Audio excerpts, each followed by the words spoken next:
Iran को straight of Hormuz खोलने की धमकी देने वाला अमेरिका अब भाग खड़ा हुआ है। उसकी सबसे बड़ी वजह ईरान की पनडुब्बी।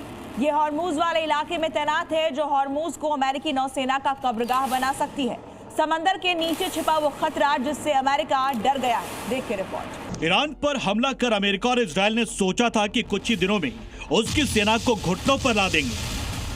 IRGC के टॉप कमांडर और बड़े बड़े लीडर को मारकर अपना शासक बिठा देंगे। होर्मुज और खार्ग आइलैंड पर कब्जा कर अपने मुताबिक सत्ता चलाएंगे। लेकिन जंग को 25 दिन हो गए। ईरान अमेरिका इजराइल के हमलों का करारा जवाब दे रहा है। हालात ये हो गए हैं कि राष्ट्रपति ट्रंप होर्मुज और खार्ग आइलैंड पर कब्जा तो दूर, सीज फायर की बात करने लगे।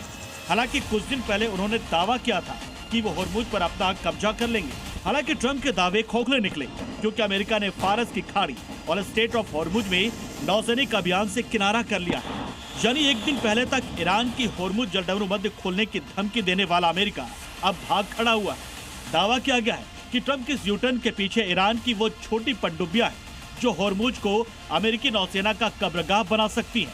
1980 के ईरान इराक युद्ध के दौरान भी अमेरिकी नौसेना को होर्मुज में कदम रखने की भारी कीमत चुकानी पड़ी थी।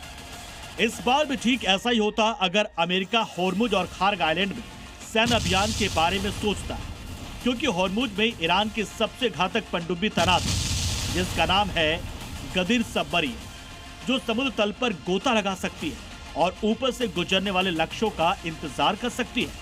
ऐसा करते समय वे जहाजों की आवाजाही से होने वाले तेज शोर का इस्तेमाल करके अपनी मौजूदगी के संकेतों को छिपा लेती है।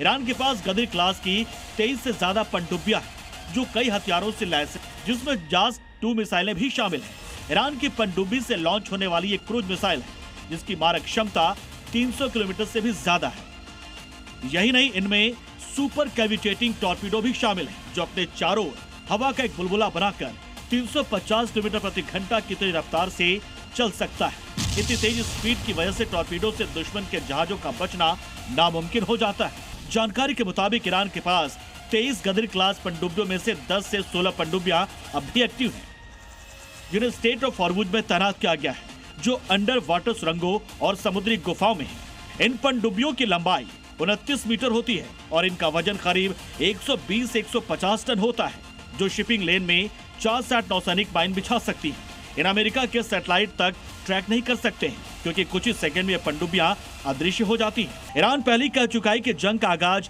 अमेरिका इजराइल ने किया है, लेकिन उसका अंत ईरान करेगा, क्योंकि उसने अभी अपने नए हथियारों का इस्तेमाल ही नहीं किया है। वो अभी 10 साल पुराने हथियारों से ही हमला कर रहा है। फारस की खाड़ी और स्टेट ऑफ हॉर्मुज एक उथला, सकरा और जहाजों के शोर शराबे से भरा इलाका है।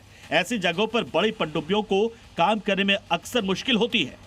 ऐसे में ईरान ने इन इलाकों के लिए खास तरह की पनडुब्बियों को डिजाइन किया है, जिनसे पार पाना किसी भी देश के लिए आसान नहीं है।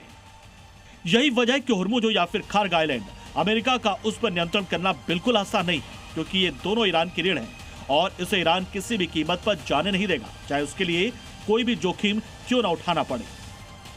यही वजह है कि अमेरिका होर्मुज खोलने को लेकर नाटो समेत कई देशों से बात कर रहा है, जिनका तेल गैस इन रास्तों से गुजर रहा है, लेकिन खुद इसमें कूदने के मूड में नहीं है, क्योंकि उसे भी पता है कि ईरान की पनडुब्बियां पलक झपकते ही उनके जहाजों को नेस्तनाबूद कर देंगी। ब्यूरो रिपोर्ट, जी मीडिया।